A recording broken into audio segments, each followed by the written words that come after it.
Pemerintah segel pagar laut di Bekasi. Hamas Israel sepakat gencatan senjata 42 hari. Polda Metro kerahkan Puslapor untuk selidiki penyebab kebakaran Glodok Plaza. Aksi saling serang ormas di Bandung.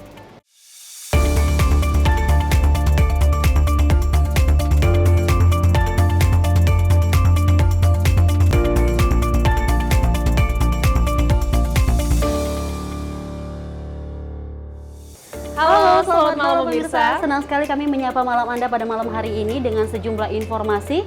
Selain 4 informasi tadi, kami juga memiliki sejumlah informasi terkait dengan kegiatan agenda dari Menteri Kabinet Merah Putih. Ya Dewi, selain itu juga kami telah menyiapkan sejumlah informasi menarik lainnya seputar peristiwa dan juga olahraga baik dalam negeri maupun mancanegara. Tentunya di Menyapa Malam bersama saya Louis Ayu. Dan saya Dewi Manik. Simak informasinya untuk Anda. Kita awali informasi Menyapa Malam, pemirsa. Ombudsman Republik Indonesia meninjau langsung lokasi pagar laut misterius dengan panjang sekitar 30,16 km di sepanjang pesisir laut Tangerang, Banten. Ya, peninjauan tersebut sekaligus dalam rangka investigasi agar dapat dilakukan tindak lanjut dalam waktu dekat. Ombudsman RI bersama perwakilan Kementerian Kelautan dan Perikanan, Kemenko Bidang Perekonomian, Kementerian Lingkungan Hidup, serta Kementerian ATR BPN meninjau pagar laut misterius di Tangerang, Banten pada Senin siang kemarin. Anggota Ombudsman RI YK Hendra Fatika mengatakan peninjauan pagar laut misterius ini merupakan bagian dari investigasi agar pemerintah dapat melihat langsung kondisi di lapangan. Pagar laut sepanjang 30,16 km di perairan Tangerang ini dinilai berpotensi maladministrasi, sehingga berdasarkan hasil peninjauan hari ini, keputusannya pun akan ditindaklanjuti oleh pihak dari Ombudsman RI dan juga perwakilan kementerian terkait. Jadi Ombudsman masuk ke sini, tugasnya adalah untuk memastikan pelayanan publik berjalan normal kembali. Pelayanan publik dalam apa? Dalam rangka hak untuk bermata pencaharian, dalam artian mereka bisa melakukan aktivitas nelayan seperti sedia kala. Karena pemagaran seperti ini sangat mengganggu. Ada jelas kerugian material yang diterima oleh masing-masing nelayan. Di sini kami mengidentifikasi ada sekitar 1.500. Sudah hampir dari Agustus, September, Oktober, November, Desember sampai sekarang, berarti sudah hampir 6 bulan. Rute melaut menjadi lebih jauh, bahan bakar semakin tinggi, waktu melaut semakin sedikit, otomatis akan mengurangi produksi. Dari Jakarta, Sri Dewi Andayani, Rona Bayu, Simpo TV melaporkan. Ketua Perwakilan Ombudsman Provinsi Banten, Fadli Afriandi menyebut sebanyak 3.088 nelayan yang terdampak dari adanya pagar laut misterius sepanjang perairan Tangerang, Banten. Dan juga hal tersebut Fadli pun berharap masalah tersebut dapat segera diselesaikan agar perekonomian nelayan yang terdampak dapat kembali normal seperti biasanya. Dampak pembangunan pagar bambu di sepanjang 30,16 km pesisir laut Tangerang mengakibatkan nelayan mengalami kerugian mencapai 9 miliar rupiah. Kerugian tersebut dikarenakan biaya operasional yang harus disewa nelayan yang meningkat hingga 2 kali lipat. Sedangkan pendapatan mereka menurun dengan rata-rata penghasilan nelayan 100.000 per hari. Oleh karenanya, Ombudsman RI bersama pihak terkait pun akan segera melakukan tindak lanjut dalam waktu yang dekat. Kami sudah melakukan beberapa pemanggilan juga. Hari ini kita bersama di sini, tentu saja proses ini bisa terus berjalan ya. Pada saat yang bersamaan kan kita sampaikan Pak Yaka tadi, uang 1.500 Pak. Datanya Bu Eli itu 3.888. Ya, setiap hari ada 3.888 nelayan yang biaya operasionalnya meningkat 2 kali lipat, hasilnya kemungkinan berkurang. Nah, ini kan harus secepatnya diselesaikan. Investigasi tentu bisa terus berjalan ya untuk memastikan apakah ada maladministrasi apa tidak, tapi tindakan korektif perbaikan tentu sudah bisa dilakukan sejak saat ini.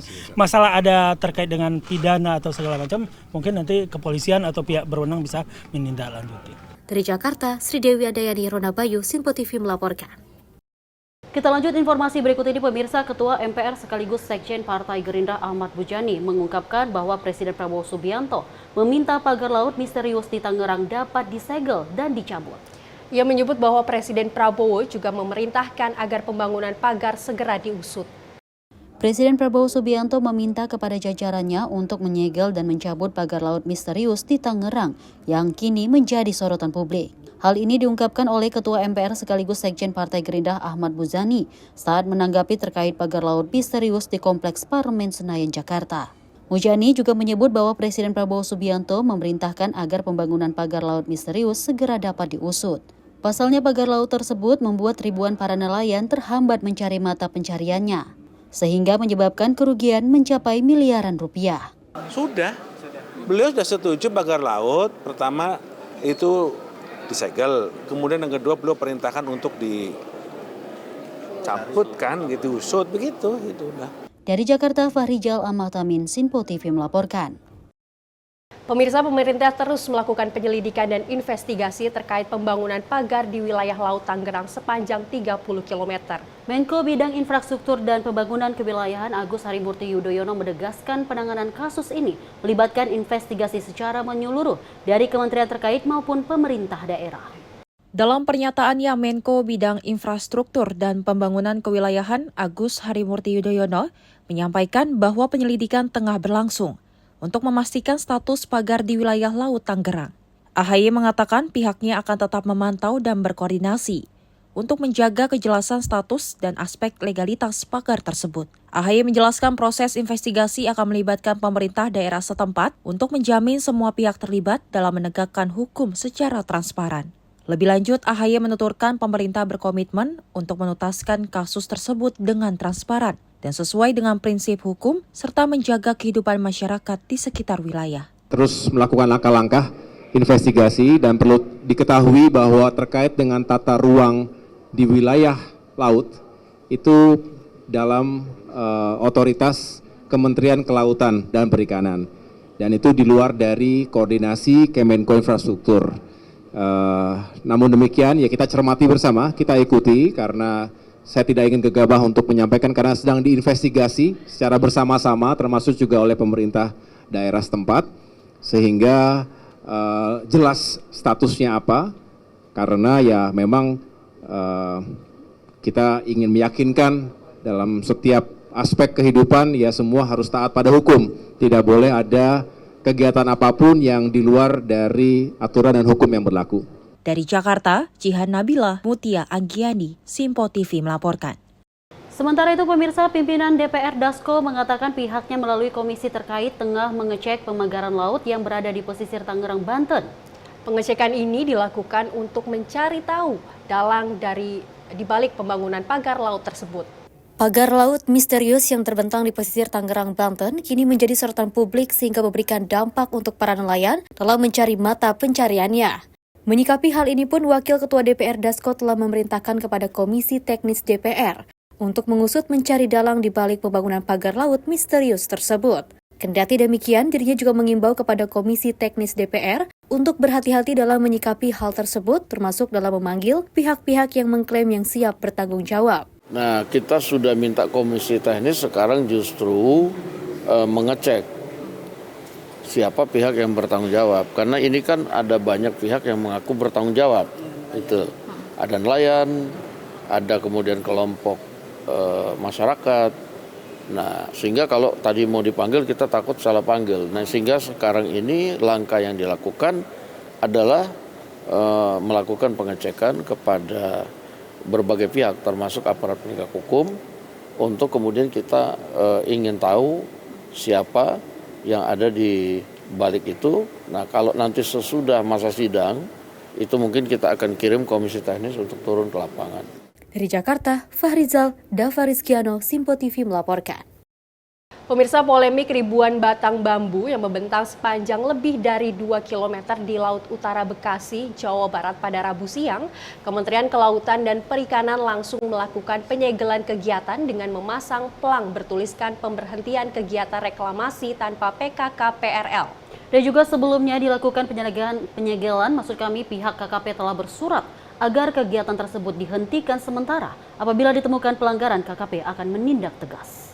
Usai menjadi polemik pagar bambu yang membentang di Laut Utara Bekasi, berlokasi di Tarumajaya, Kabupaten Bekasi, Jawa Barat pada Rabu siang.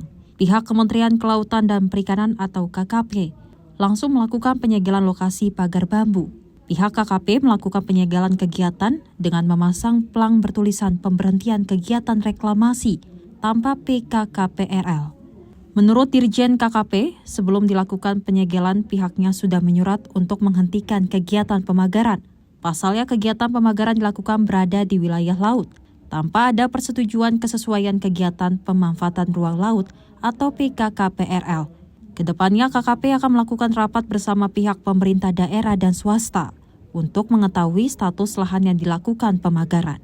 Namun apabila ditemukan pelanggaran dalam kegiatan tersebut, pihak KKP akan menindak tegas. Juga hampir viral di sosmed terkait dengan adanya jembatan ataupun pagar-pagar ini. Jadi gini teman-teman semuanya, kami dari KKP menjawab apa yang menjadi pertanyaan masyarakat, kenapa di Bekasi juga ada, ya kan? Nah, ini secara teknis nanti Pak Kadis yang akan menerangkan seberapa besar wilayah maupun untuk apa sebetulnya itu kan. Sebenarnya ini proyek dari Pemdanya yang di ujung sana untuk TPI Pak ya, tempat pelelangan ikan gitu. Jadi nyambung sampai sini nanti Pak Kadis akan menyampaikan. Intinya dari KKP kami sudah menyurat kegiatan ini di tanggal 19 Desember. Ya, 19 Desember kami sudah menyurat untuk menghentikan kegiatannya pemagaran tadi dengan ada dampingnya. Nah, kenapa dihentikan? Karena itu wilayah laut masih yang diuruk tadi dan tidak ada PKKPR-nya, PKKPRL, laut, ya. Sebelumnya ramai polemik pemagar sejauh 2 km di Laut Utara Bekasi, di Tarumajaya, Kabupaten Bekasi, Jawa Barat, membuat para nelayan kesulitan saat melaut dan harus berputar jauh untuk bisa ke laut lepas. Dampaknya biaya konsumsi BBM yang dikeluarkan menjadi salah satu masalah para nelayan. Dari Bekasi, Jawa Barat, kontributor Simpo TV melaporkan.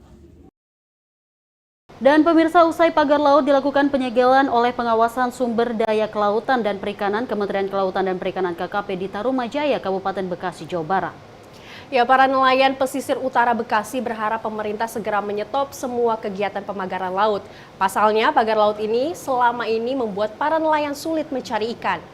Nelayan pesisir utara Bekasi menyambut baik terkait respon pemerintah telah melakukan penyegelan pagar laut sejauh kurang lebih 2 km di Tarumajaya, Kabupaten Bekasi, Jawa Barat.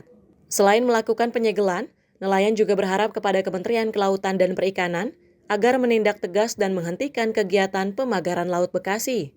Menurut nelayan, pagar bambu yang berada di Laut Bekasi sudah sangat meresahkan dan merugikan nelayan. Selain konsumsi BBM bertambah, hasil tangkapan ikan juga menurun drastis. Sebelum dilakukan pemagaran, lokasi tersebut merupakan tempat nelayan mencari ikan menggunakan perahu kecil. Namun sekarang sudah tidak bisa mencari ikan lantaran banyak patok bambu. Akibatnya nelayan tidak berani mencari ikan ke laut lepas, ukuran perahu terlalu kecil beresiko diterjang ombak. Udah enak, nelayan jadi nggak terlalu sempit lahannya, nggak sempit. Sekarang kan nelayan di situ sedikit kecil, sempit, nyari ikan susah, udah dibaru-baru semua, sempit, susah. Itulah PT semua. Bang PT, status tanahnya sendiri seperti apa, Mas? Lahannya sendiri udah ada suratnya atau ada izinnya atau gimana? Ya kurang tahu ya, kalau masalah izinnya nggak tahu itu. Yang pasti itu punya perusahaan-perusahaan. Perusahaan gede semua dah. Sekarang aja kayak beli bensin, sekarang tambah naik lagi. Dari tambah apa aja? Dampaknya ya? Iya, dampaknya jadi 4 liter. Mending hasilnya maksimal mah. Udah berhenti sampai situ udah. Di stop udah. Semua nelayan kecil. Ya, kita nelayan kecil. Cuma menjadikan semua itu sampai ujung sampai sana tempatkan semua. Ya akan susah lewat terus jauh nyarikannya. Sekarang kalau kecil di pinggir nggak bisa, harus di tengah terus. Bahaya, Bahaya, susah. Perahu kecil nggak kuat, ke tengah ombak. Oke. Ombak. Perahu kecil. Biasanya berapa? Biasanya pego 200, kadang cepet sekarang. Jauh muter-muter. Sebelumnya pada hari Rabu kemarin, pihak Dirjen Pengawasan Sumber Daya Kelautan dan Perikanan, Kementerian Kelautan dan Perikanan KKP, melakukan penyegelan dan pemberhentian sementara kegiatan pemagaran laut dengan memasang pelang pengawasan. Dari Bekasi, kontributor Sinpo TV melaporkan. Pemirsa, usai jeda kami akan menginformasikan sejumlah informasi menarik lainnya. Tetap di Menyapa Malam.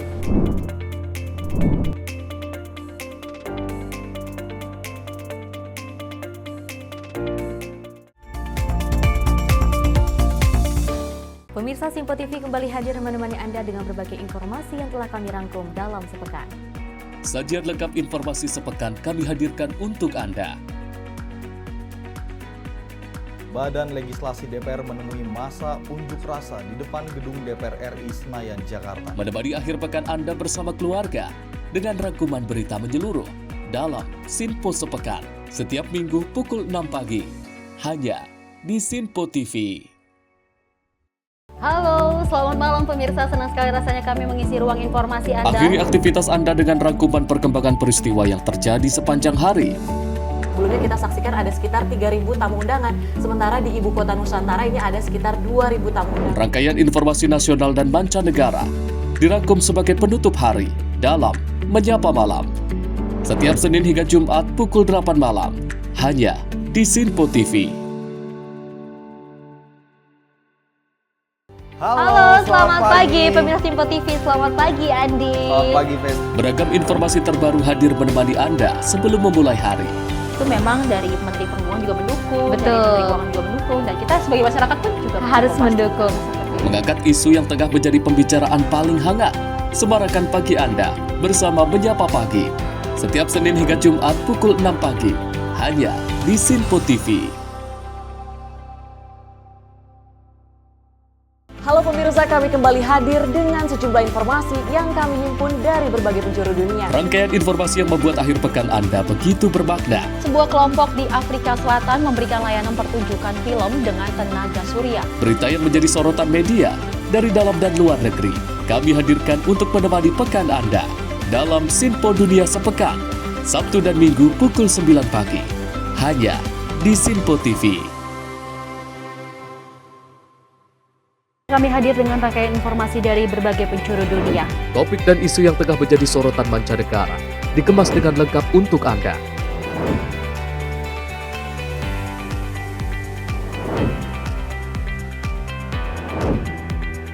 Peristiwa penting yang terjadi dari berbagai belahan dunia ini hadir dalam Sinpo Dunia setiap Senin hingga Jumat pukul 7:30 malam hanya di Sinpo TV.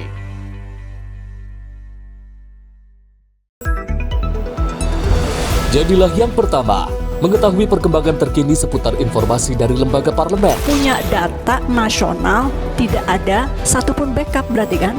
Tiba-tiba ada putusan yang nggak masuk akal dan seperti ini gitu. Kita biarkan rekomendasi kepada KPK, periksa! Kami hadirkan informasi paling akurat untuk mengawal setiap informasi dalam rapat komisi dan paripurna. Tentunya bersama saya Andi Rezaldi yang telah kami rangkum dalam program Sinpo Parlemen. Saya Arif Rifan. Saksikan Sinpo Parlemen setiap Sabtu pukul 6 pagi hanya di Sinpo TV.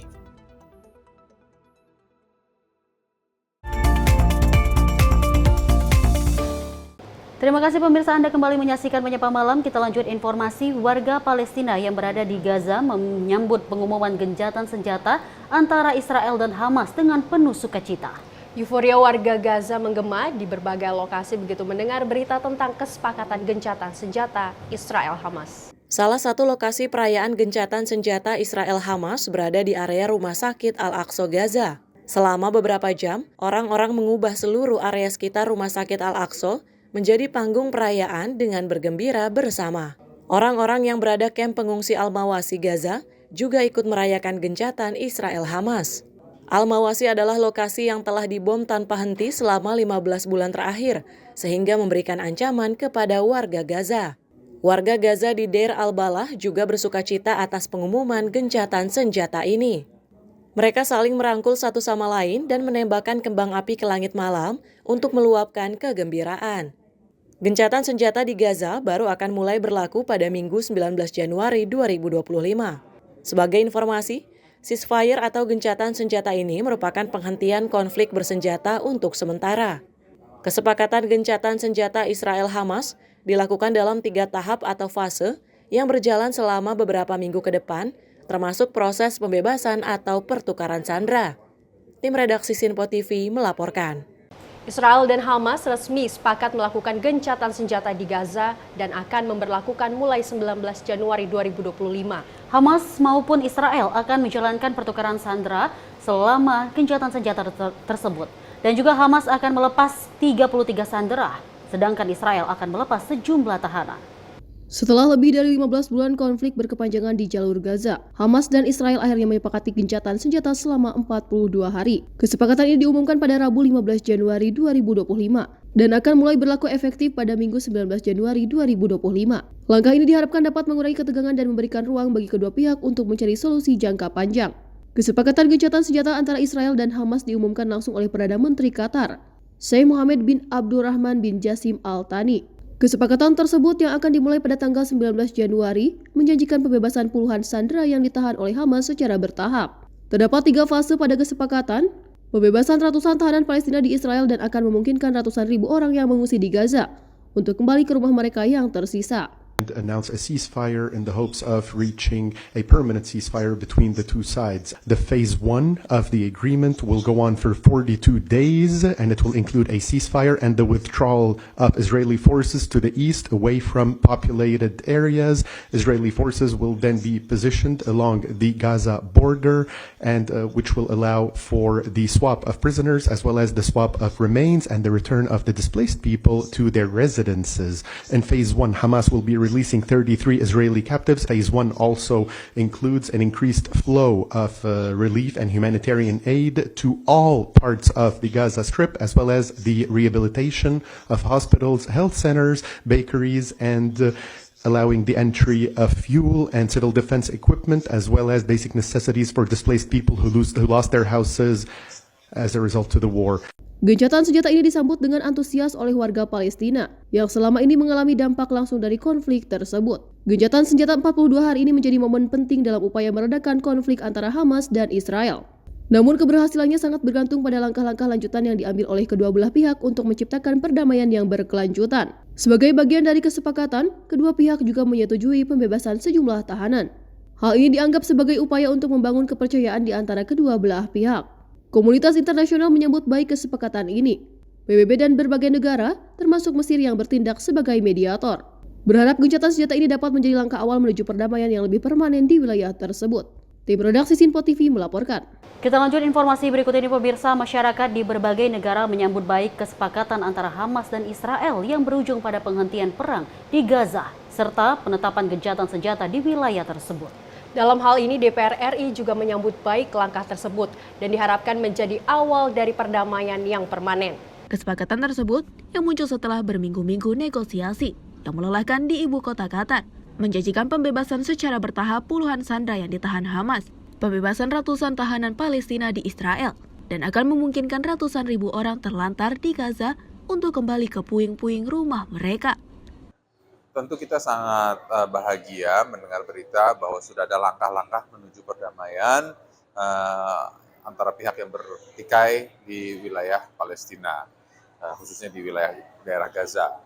Nah, ini adalah langkah menuju perdamaian dan kita harapkan bahwa langkah-langkah ini adalah langkah yang permanen untuk bisa terciptakan perdamaian yang berkepanjangan sehingga menghentikan segala macam bentuk agresi militer, menghentikan segala macam bentuk pertempuran, dan kita bisa kembali membangun masyarakat di Gaza, saudara-saudara kita di sana, untuk bisa kembali hidup secara normal, mendapatkan akses ke pelayanan kesehatan, pelayanan pendidikan, kesempatan perekonomian, dan juga meningkatkan kemampuan kesejahteraan masyarakat, dan juga bisa memastikan perdamaian secara global, sehingga pembangunan ekonomi wilayah-wilayah jalur perdagangan tidak lagi terganggu dan perdamaian yang seutuhnya bisa diraih dan diciptakan untuk kepentingan masyarakat secara global. Wakil Ketua Komisi 1 DPR RI, Dev Laksono, turut merasa bahagia terkait dengan kabar gembira yang diumumkan oleh Presiden Amerika Joe Biden. Dev juga berharap selain langkah ini menjadi langkah yang permanen untuk menciptakan perdamaian. Pembangunan ekonomi, wilayah jalur perdagangan di Gaza tidak terganggu sehingga warga Palestina bisa kembali sejahtera dan mendapatkan kehidupan yang layak, dan kembali bangkit dari pertikaian ini. Kesepakatan ini juga akan mengizinkan masuknya bantuan kemanusiaan yang sangat dibutuhkan.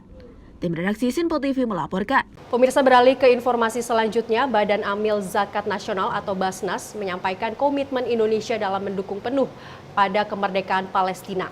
Indonesia disebut tidak akan pernah lelah untuk membantu masyarakat Palestina hingga saat ini. Ketua Basnas Nur Ahmad menjelaskan bahwa negara Indonesia telah menyalurkan bantuan dana ke Palestina sebesar 120 miliar dengan penerima manfaat berjumlah 400.000 orang.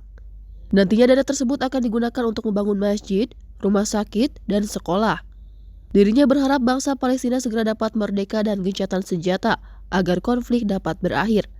Yang sudah kita salurkan 120 miliar, sedangkan yang masih tersisa kurang lebih 200 miliar. Dan itu memang kita gunakan untuk rekonstruksi nanti. Tadi yang disampaikan oleh beliau, Bapak Ketua MPR, rencananya memang kami akan gunakan untuk membangun masjid, rumah sakit, dan sekolahan. Atas dukungan beliau tentu saja tadi juga sudah disampaikan, insya Allah kami akan kumpulkan kembali yang 200 tambah kira-kira 300 sehingga kurang lebih 500 miliar bisa untuk 3 gedung tersebut. Itu yang ditunggu oleh saudara-saudara kita yang ada di Gaza. Dan sekali lagi kami mengucapkan banyak terima kasih karena Bapak Ketua MPR telah memfasilitasi kami dalam public exposure ini, karena ini mempunyai arti yang sangat penting dan sangat berarti bagi Gaza, Palestina di mata dunia internasional. Apa yang kita bantukan saja itu mempunyai arti yang sangat penting bagi mereka di dunia internasional, apalagi ini di gedung MPR.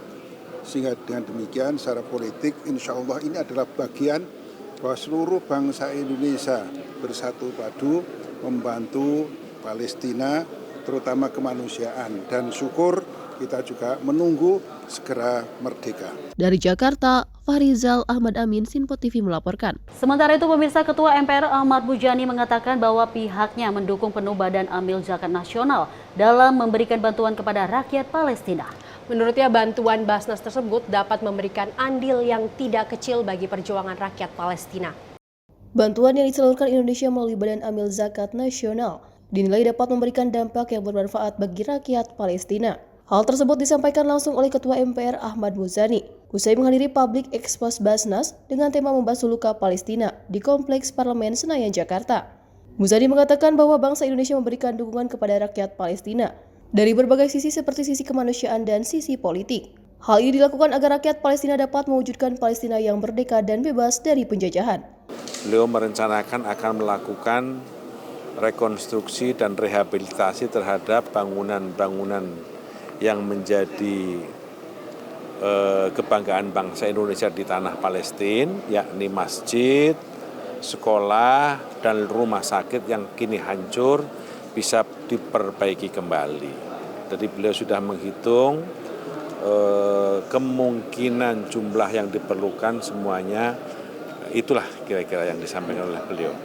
Kira-kira itu yang hari ini, dan kami sebagai pimpinan Majelis Permusyawaratan Rakyat mensupport, mendukung perjuangan Basnas sebagai bagian dari upaya membantu rakyat Palestina, karena ini bagian dari perjuangan total kita semuanya, ya di bidang kemanusiaan, di bidang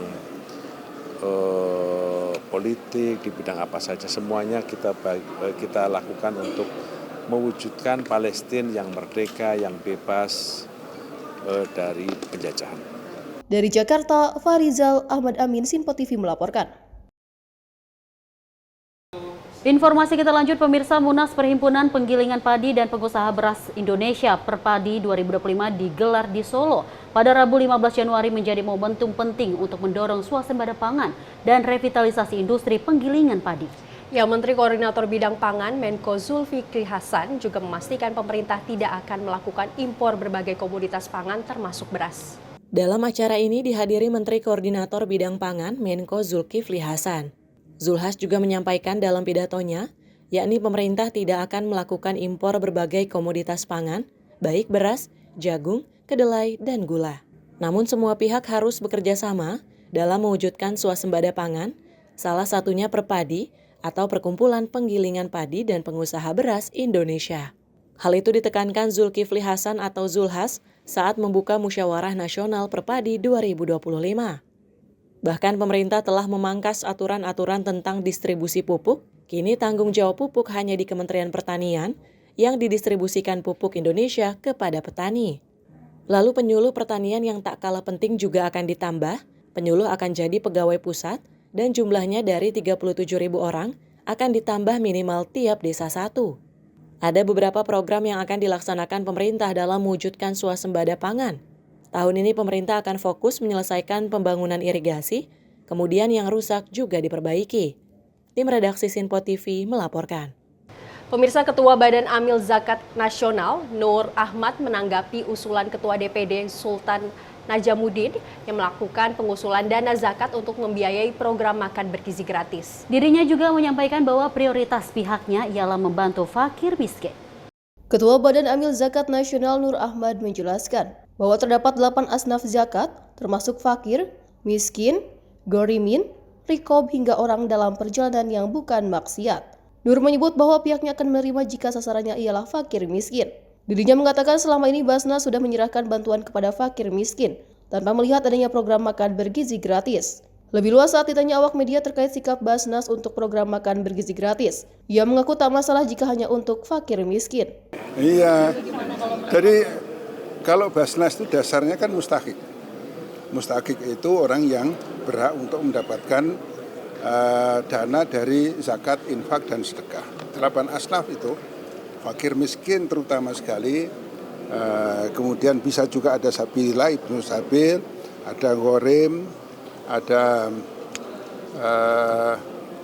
memerdekakan budak. Tapi ini kan kalau memang sasarannya nanti kepada fakir miskin, ya kita akan lakukan. Ya, artinya bahwa prioritas kita adalah untuk membantu fakir miskin. Bagaimana dengan yang tidak fakir miskin? Tentu kita akan verifikasi. Jadi kalau semuanya ke fakir miskin, itu adalah asnaf yang memang mustahik yang perlu dibantu oleh Basnas. Selama ini kita salurkan juga itu.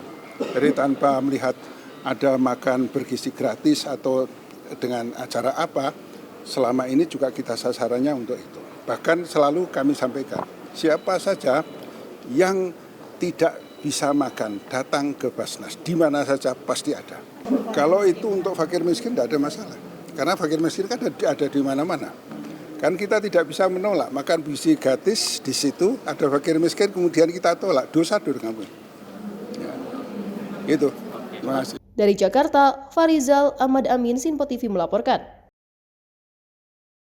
Dan pemirsa jangan kemana-mana, usai jeda kami akan menghadirkan sejumlah informasi lainnya. Tetaplah bersama kami dalam Menyapa Malam Sinpo TV.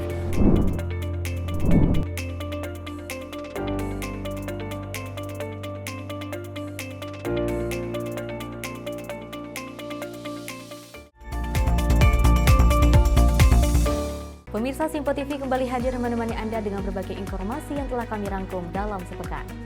Sajian lengkap informasi sepekan kami hadirkan untuk Anda.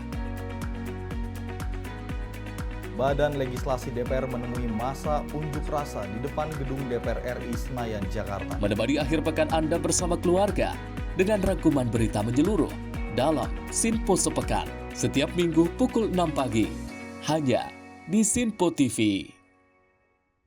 Halo, selamat malam pemirsa. Senang sekali rasanya kami mengisi ruang informasi Anda. Akhiri aktivitas Anda dengan rangkuman perkembangan peristiwa yang terjadi sepanjang hari. Sebelumnya kita saksikan ada sekitar 3.000 tamu undangan, sementara di Ibu Kota Nusantara ini ada sekitar 2.000 tamu undangan. Rangkaian informasi nasional dan mancanegara dirangkum sebagai penutup hari dalam Menyapa Malam. Setiap Senin hingga Jumat pukul 8 malam, hanya di Sinpo TV. Halo, selamat pagi pemirsa Sinpo TV. Selamat pagi Andi. Selamat pagi, Fen. Beragam informasi terbaru hadir menemani Anda sebelum memulai hari. Itu memang dari Menteri Perhubungan juga mendukung, Betul. dari Menteri Keuangan juga mendukung, dan kita sebagai masyarakat pun juga harus mendukung. Mengangkat isu yang tengah menjadi pembicaraan paling hangat. Semarakan pagi Anda bersama Menyapa Pagi. Setiap Senin hingga Jumat pukul 6 pagi, hanya di Sinpo TV. Halo pemirsa, kami kembali hadir dengan sejumlah informasi yang kami himpun dari berbagai penjuru dunia. Rangkaian informasi yang membuat akhir pekan Anda begitu bermakna. Sebuah kelompok di Afrika Selatan memberikan layanan pertunjukan film dengan tenaga surya. Berita yang menjadi sorotan media dari dalam dan luar negeri, kami hadirkan untuk menemani pekan Anda dalam Sinpo Dunia Sepekan, Sabtu dan Minggu pukul 9 pagi, hanya di Sinpo TV. Kami hadir dengan rangkaian informasi dari berbagai penjuru dunia. Topik dan isu yang tengah menjadi sorotan mancanegara dikemas dengan lengkap untuk Anda.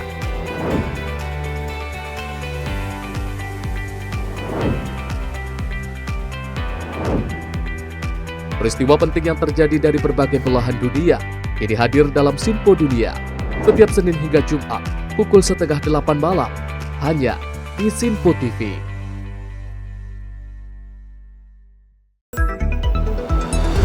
Jadilah yang pertama mengetahui perkembangan terkini seputar informasi dari lembaga parlemen. Punya data nasional, tidak ada satupun backup berarti kan? Tiba-tiba ada putusan yang nggak masuk akal dan seperti ini gitu. Kita biarkan rekomendasi kepada KPK, periksa!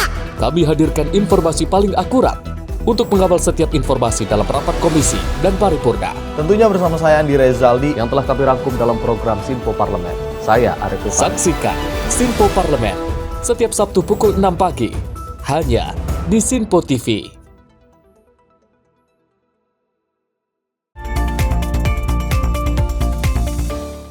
Terima kasih pemirsa, Anda kembali menyaksikan Menyapa Malam. Kita lanjut informasi, kebakaran melanda gedung Glodok Plaza Taman Sari Jakarta Barat Rabu malam.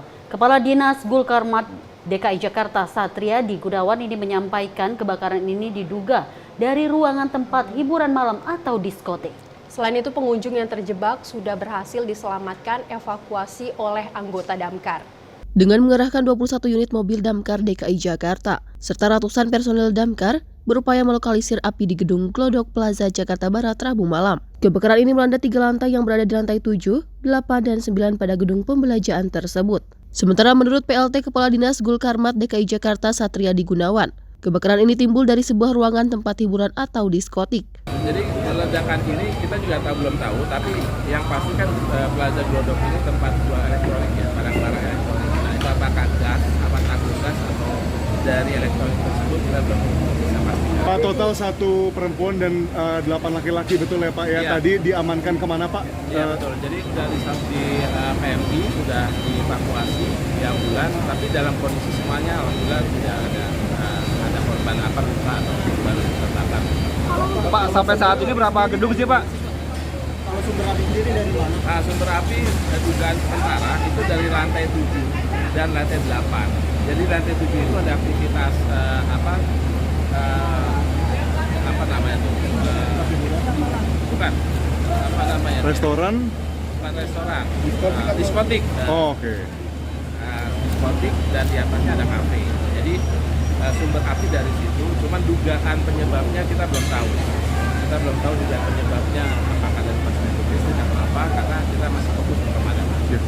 Sebanyak 30 unit mobil pemadam kebakaran dan 150 personil dikerahkan ke lokasi guna melokalisir api. Dari Jakarta, kontributor Sinpo TV melaporkan. Sementara itu pemirsa, petugas pemadam kebakaran telah berhasil mengevakuasi 1 kantong jenazah dalam kebakaran hebat yang menimpa Glodok Plaza Jakarta Barat pada Rabu malam. Jenazah tersebut berhasil dievakuasi petugas pada pukul 14.15 dari lantai 8 gedung dan langsung dibawa menggunakan mobil ambulans ke Rumah Sakit Polri Kramat Jati. Korban meninggal dunia telah ditemukan oleh petugas dalam proses evakuasi pasca kebakaran yang menimpa Glodok Plaza di Mangga Besar, Jakarta Barat, Rabu malam. Kantong jenazah korban tersebut berhasil dievakuasi sekitar pukul 14.15 waktu Indonesia Barat. Petugas mengatakan semua jenazah ditemukan di lantai 8 gedung dengan posisi tertimpa reruntuhan bangunan. Sebelumnya 8 orang telah dilaporkan hilang dalam peristiwa ini. Sementara itu, petugas damkar telah menurunkan 4 kantong jenazah dan masih terus melakukan penyisiran terhadap 4 korban hilang lainnya, bersamaan dengan proses cooling down atau pendinginan di titik lokasi kebakaran, yakni di lantai 7, 8, dan 9. Ya, jadi total yang setelah kita berhasil evakuasi itu ada 4 jenazah ada 4 korban. Tadi 1 sudah kita temukan. Nah, tadi juga sama-sama kita saksikan ada 2 kantong jenazah. Nah, 1 lagi masih teridentifikasi yang masih nanti kita akan turunkan lagi ke bawah. Jadi total seluruhnya itu ada 4 dari 8 yang sudah terlaporkan dari pihak keluarga.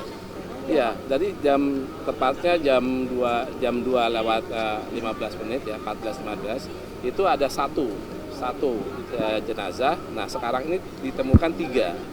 Jadi tadi ada 2 jenazah. Nah, 1 lagi masih kita lakukan evakuasi. Nah, ini karena korban kita temukan sudah tidak untuk identifikasi agak sulit karena memang sudah terbakar gitu ya. Dan untuk itu perlu dilakukan investigasi atau perlu diinafis oleh pihak kepolisian. Tadi dari pihak kepolisian sudah berkoordinasi sama kami. Nah, itu akan rencananya dikirim ke Rumah Sakit Polri Kramat Jati untuk dilakukan identifikasi dari data si korban tersebut. Dari Jakarta, Sri Dewi Andayani, Rona Bayu, Sinpo TV melaporkan. Pemirsa, penyebab dari kebakaran yang melanda Glodok Plaza Jakarta Barat pada Rabu malam masih dalam penyelidikan oleh pihak kepolisian. Kabid Humas Polda Metro Jaya Kombes Pol Ade Ari ini menegaskan untuk memastikan penyebab kebakaran, tim Puslap 4 akan turun langsung guna melakukan olah tempat kejadian perkara. Kebakaran besar di Glodok Plaza terjadi pada Rabu malam, menghanguskan 2 lantai Glodok Plaza yang berada di dalamnya. Api yang cepat membesar melahap bangunan di lantai 7, lantai 8, dan lantai 9 yang berada di dalam plaza tersebut. Petugas pemadam kebakaran berhasil memadamkan api setelah bekerja selama lebih dari 12 jam. Namun beberapa sisa api masih terus diwaspadai untuk menghindari potensi kebakaran ulang. Dalam hal ini, Kabid Humas Polda Metro Jaya Kombes Pol Ade Ari mengatakan, untuk menyelidiki penyebab kebakaran, Polda Metro Jaya mengerahkan tim Puslap 4 Polri dan jajaran Subdit Kamnek Ditreskrimum Polda Metro Jaya untuk melakukan olah tempat kejadian perkara atau TKP. Proses penyelidikan penyebab dugaan kebakaran itu pasti akan kami lakukan secara profesional dan prosedural. Nanti kami akan menghadirkan atau melibatkan Puslap 4 untuk melakukan olah TKP untuk mendalami penyebab kebakaran. Ya, dan kasus ini juga dimonitor dan di-backup oleh jajaran Subdit Kamnek Ditreskrimum Polda Metro Jaya. Dari Jakarta, Jihan Nabila, Mutia Anggiani, Sinpo TV melaporkan. Kita lanjut informasi berikut ini pemirsa, kebakaran melanda stasiun pengisian bahan bakar umum di Jalan Raya Cianjur, Jawa Barat. 4 orang petugas alami luka bakar dan polisi menyebut kebakaran diduga disebabkan hubungan arus pendek listrik saat tengah proses pengurusan tempat penampungan bahan bakar. Kobaran api disertai asap hitam membumbung tinggi ke udara dan sempat membuat panik masyarakat yang ada di sekitar lokasi kejadian. Kebakaran besar melanda SPBU yang berada di Kampung Sukalaksana, Desa Dan, Kecamatan Tanggeng, Kabupaten Cianjur, Jawa Barat pada Rabu 15 Januari 2025. Dalam video tampak api dengan sangat besar melahap objek di dekatnya. Bahkan tampaknya ada mobil ikut hangus terbakar. Insiden diduga terjadi di tengah proses pengurasan tempat penampungan bahan bakar. Proses pengurasan tangka dengan menggunakan mesin sedot untuk dipindahkan ke tangki portable. Saat mesin sedot akan dinyalakan, tiba-tiba saja muncul percikan api yang langsung menyambar BBM jenis solar yang ada di tangki penampungan. Dugaan sementara percikan api akibat konsleting pada mesin pompa. Kebakaran terjadi dan membuat 4 orang petugas SPBU mengalami luka bakar serius dan 1 mobil ludes terbakar. Polisi telah memasang garis polisi di sekitar lokasi kejadian untuk kepentingan pemeriksaan lebih lanjut terkait kebakaran tersebut. Hingga kini, belum ada laporan total kerugian yang ditimbulkan akibat kebakaran ini. Pihak berwenang fokus untuk melakukan pemadaman serta investigasi menyeluruh untuk mengetahui apa yang menjadi pemicu terjadinya kebakaran hebat ini. Tim redaksi Sinpo TV melaporkan. Pemirsa, kantor Majelis Pimpinan Wilayah salah satu ormas yang diserang oleh ormas lain di kawasan BKR Kota Bandung pada Senin sore. Belum diketahui penyebab terjadinya bentrok, namun terdapat sejumlah anggota ormas yang mengalami luka akibat pecahan kaca dan sajam. Seperti inilah video amatir saat detik-detik terjadinya bentrokan antar kedua ormas di kawasan BKR Kota Bandung pada Rabu sore. Salah satu ormas terlihat dalam video melakukan perusakan terhadap sejumlah kendaraan di salah satu kantor ormas. Bahkan dalam video salah satu ormas yang melakukan penyerangan merangsak masuk, belum diketahui penyebab terjadinya bentrokan. Namun puluhan petugas kepolisian disiagakan guna mengantisipasi terjadinya bentrok susulan antar kedua kubu ormas tersebut. Pihak kepolisian juga akan melakukan penyelidikan penyebab terjadinya bentrokan antar kedua kubu ini. Tadi sekitar pukul 14.30 ya, terjadi sedikit gesekan kelompok ormas.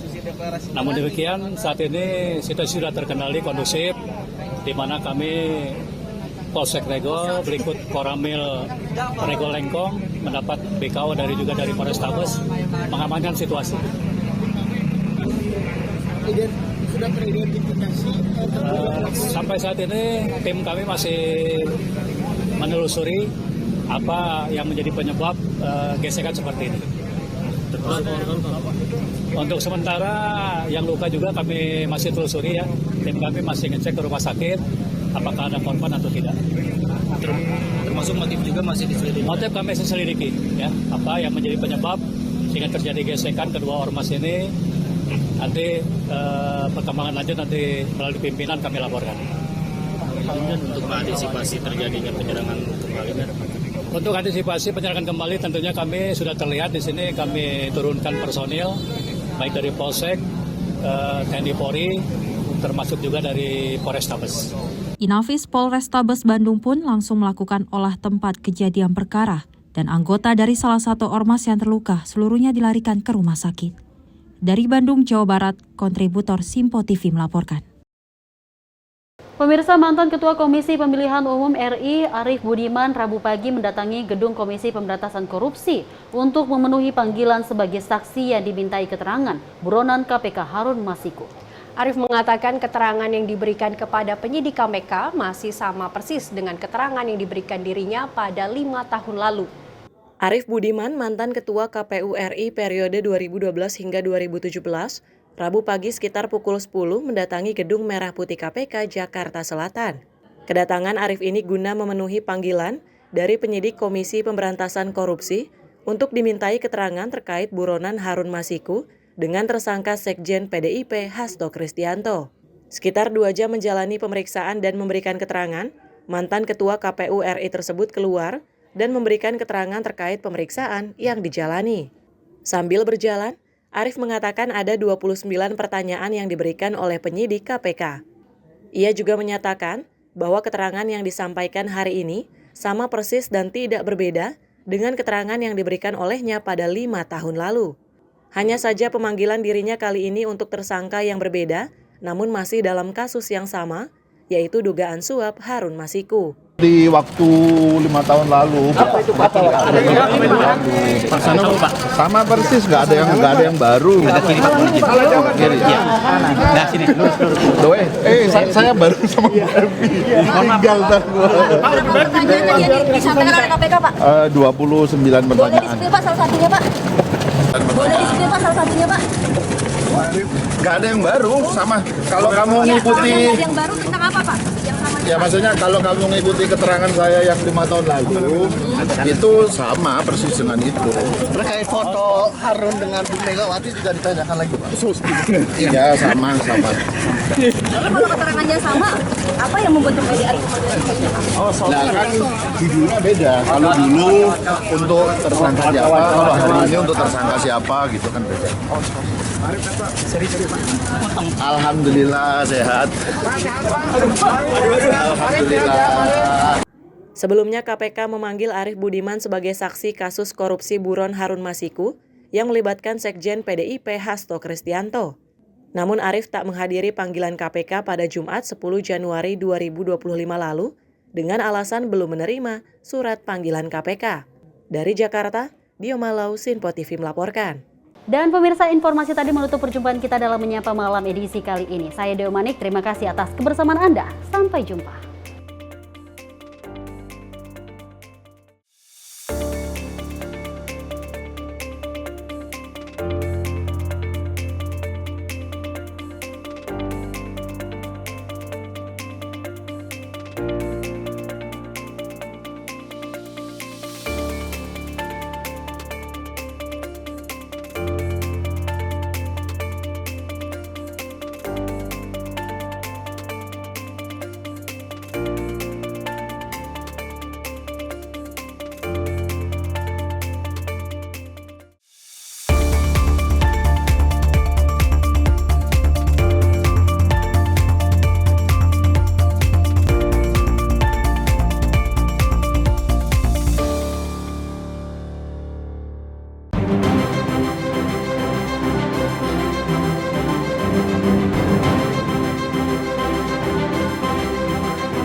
Simpo TV, News, Sport, Entertainment.